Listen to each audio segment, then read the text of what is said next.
del 80% de casos de corrupción de la Policía Nacional del Perú corresponden a hechos de microcorrupción.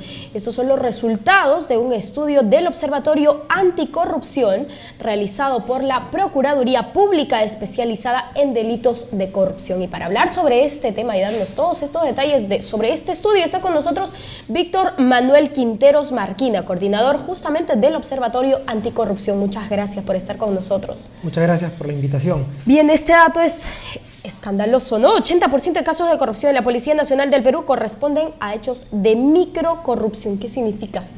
Efectivamente, nosotros con el observatorio hemos desarrollado una investigación, pero a nivel de Lima metropolitana, ¿no? A ver, como dato referencial existe la encuesta sobre corrupción de Proética, sobre percepciones, y esta encuesta arrojó que las dos instituciones más afectadas por actos de corrupción en el Perú eran el Poder Judicial en primer lugar y la Policía Nacional en segundo lugar. Entonces nosotros, como unidad de apoyo de la Procuraduría especializada en delitos de corrupción, ahí hago un paréntesis, que ahora no solo litiga, sino tiene grupos de apoyo estratégicos como la unidad de información, quiso investigar la realidad de ambas instituciones.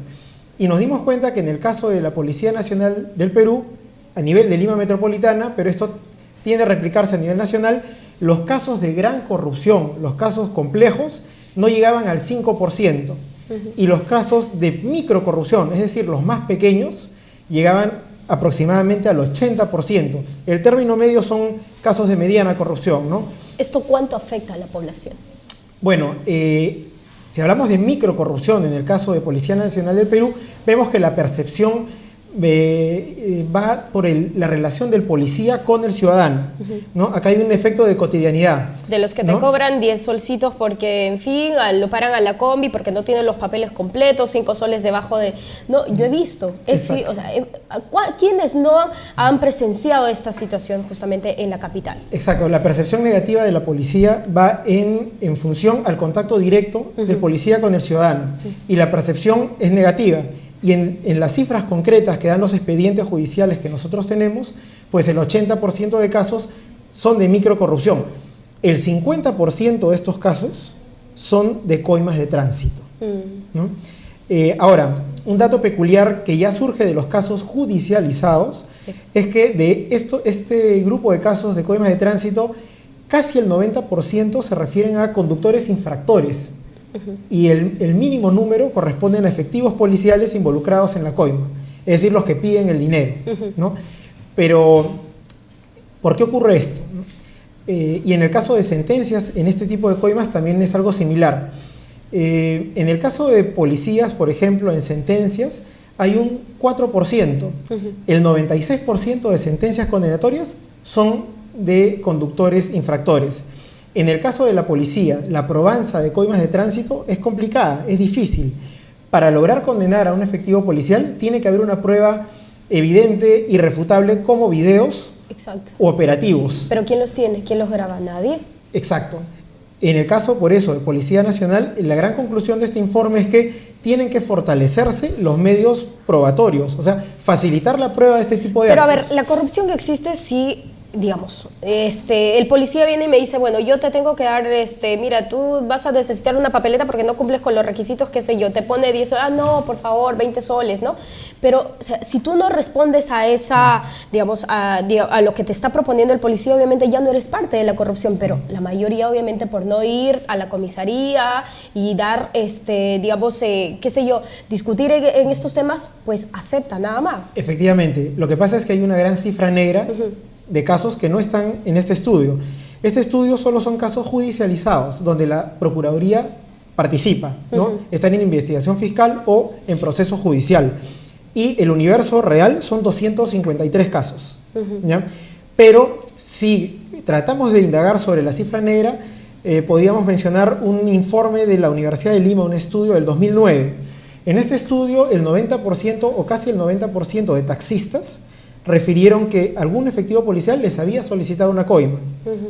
Si esto lo complementamos con los taxistas empadronados actualmente en Lima metropolitana, tenemos que hay aproximadamente 150.000. Entonces estaríamos hablando de 150.000, un 90%, la cifra negra es enorme. Esa cifra negra es lo que tú mencionas. Cuando hay tolerancia o complicidad en la coima de tránsito, cuando participan los dos, ¿no? Es lo grave, y esto no está judicializado. Esto lo que amerita son, a nivel de infractores, conductores, políticas preventivas, ¿no? Políticas preventivas para que sea el ciudadano el que denuncia los hechos, que es lo que no está ocurriendo. Y también en el caso de infractores, de conductores infractores, la política preventiva se explica en las penas casi nada disuasivas que el Poder Judicial les impone. Pero entonces, ¿qué es lo que se va a hacer al respecto? En este caso, nosotros hemos compartido este estudio con la CAN Anticorrupción, la Comisión de Alto Nivel Anticorrupción, para que analice políticas preventivas en el caso de conductores infractores y tome en cuenta las penas que se les ponen. No hay ningún conductor infractor condenado a pena de prisión efectiva. Todos tienen penas de menos de 4 años y penas de 4 años sujetas a reglas de conducta, en la mayoría de casos de 1 año. Es decir, si cumplen con las reglas de conducta en 1 año, ellos quedan libres de pena.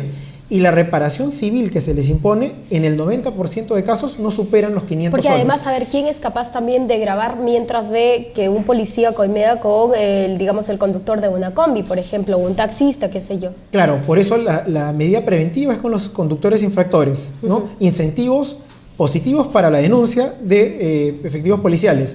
En el caso de efectivos policiales es fortalecer cómo facilitar la prueba del delito, ¿no? En este caso es el Estado, a través de sus municipalidades o el propio Ministerio del Interior, los que con cámaras o con operativos coordinados descubran en fragancia a estos malos efectivos. Y justamente usted decía, el otro tema también que, revela es el tema de la microcorrupción en el Poder Judicial, siendo este Poder Judicial el que administra justicia, es, digamos, el que ustedes señalan aquí que es altamente corrupto.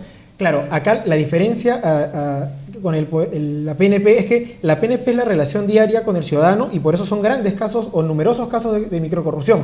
En el caso del Poder Judicial, de la carga nacional, ya no solo de Lima Metropolitana, el nivel de corrupción representa solo un 4%. Son, en cifras reales, 450 casos de un total de 19.000. Entonces no es la cantidad, sino es la sensibilidad de la función que realiza el juez. Si un juez se publicita un mal accionar de juez, la población tiende a desconfiar no solo de él, sino de toda la administración de justicia en general. El efecto se multiplica, ¿no? Entonces, por sensibilidad en la función que el Poder Judicial es percibido como el más corrupto, y en el caso de la Policía Nacional, por la práctica cotidiana. Pero a ver, ¿qué solución damos? ¿Qué hacemos? Ya no tenemos solución si el Poder Judicial, el ente que administra justicia, es corrupto. ¿Qué es lo que hacemos? ¿A dónde vamos a quejarnos? A ver, eso es a nivel percepciones. Son pocos casos, como te digo, los que han llegado a ser judicializados. Lo que hay que analizar aquí, y de repente la CAN Anticorrupción puede hacer eso, es verificar los mecanismos de denuncia, ¿no? Si es que están funcionando bien, si es que los ciudadanos saben a dónde ir y qué tipo de procedimiento es el que tienen que seguir. Y también cómo están funcionando los órganos de control internamente del Poder Judicial, cuya información nosotros no tenemos, así que no podemos brindar alguna opinión sobre el caso. Solo sabemos que los casos son pocos, pero de alta sensibilidad. Porque justamente se habla de este tema de corrupción que se da en los gobiernos o después de la salida de los gobiernos, por ejemplo, el tema de la investigación al presidente Alan García, al expresidente Toledo, pero también no se habla de esto, microcorrupción, que digamos, sumándolo todo, vendría a ser igual que corrupto que las cifras que vemos o que, ¿no es cierto?, que nos dan en estos días. Claro, la microcorrupción a nivel nacional llega aproximadamente al 75%. Los casos de mayor relevancia, bueno, todos son relevantes, pero los casos emblemáticos están dentro del 25% restante, y los que involucran altos cargos como el que ha mencionado no llegan al 8%. Increíble. Bien, muchísimas gracias por estar con nosotros. Bien, amigos, estuvimos conversando con Víctor Manuel Quinteros Marquina, coordinador del Observatorio de Anticorrupción. Nosotros nos vamos a una pausa y volvemos con más.